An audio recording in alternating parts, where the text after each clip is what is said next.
ലിവർഗാൻ ഇൻസ്റ്റാക്കി അങ്ങനെ ഓരോരുത്തരുടെ പാക്ക് വന്നിട്ടുണ്ട് ഫ്രീ ആയിട്ട് നമുക്ക് ഒരാൾ എടുക്കാൻ പറ്റും. ഞാൻ എന്തായാലും ലിവർഗാൻ എടുക്കാൻ തീരുമാനിച്ചു. എനിക്ക് നല്ലൊരു ഗോളിയില്ല. വിക്ടർ ബായന്റെ ഇതിലുള്ള ഗോളി എന്ന് പറയുന്നത് ഒന്ന് കറക്കുന്നുണ്ട്, ഫ്രീ കറക്ക്. നമ്മുടെ ഇതിൽ ഒലിവർഗാനും ഇൻസായിക്ക സ്കില്ലുള്ളത്. ഒലിവർഗാന് പുതിയ സ്കില്ല് അവിടുത്തേക്ക് വിക്ടർ ഓർന്നത് എന്ന് വെച്ചാൽ ഗോൾ നമ്മുടെ ഡിഫൻഡേഴ്സിന് പവർ കൂടുന്ന ടൈപ്പ് സ്കില്ലാണ്. നോർമൽ ഫിനിഷിംഗ് ആയിട്ട് ഇൻസാക്കി ഉണ്ട്. ബാക്കിയൊക്കെ സ്കില്ലില്ലാതെ വന്നേക്കുന്നത്. നിങ്ങളാരും എടുക്കാൻ ഉദ്ദേശിക്കുന്നതെന്ന് പറയട്ടെ. ഞാൻ എന്തായാലും ഒലിവർഗാനെ ഗോൾ ഇതിലാണ് എടുക്കാനുള്ളത് വന്നേക്കണം. ഇവിടെ ഞാനിപ്പോൾ 6 കളി കളിച്ചതിന് ശേഷം ഇന്ന് 6 കളി കളിച്ച് ഒരെണ്ണം കിട്ടി. ഒരെണ്ണം ഫസ്റ്റ് എടുക്കുമ്പോൾ തന്നെ കിട്ടും. ബാക്കി 19 ഉണ്ട്.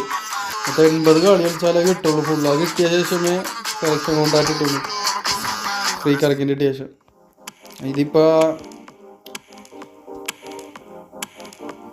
ഈ ക്രിസ്മസ് പറഞ്ഞോണ്ട് ഇപ്പോൾ ഓപ്പൺ ആക്കണം. ബാക്കി ക്രിസ്മസിൻ്റെ തന്നെ ഓപ്പൺ ആക്കണം. ഒരാഴ്ച 20 വെച്ച് ഓപ്പണായി അവസാനം ആകുമ്പോൾ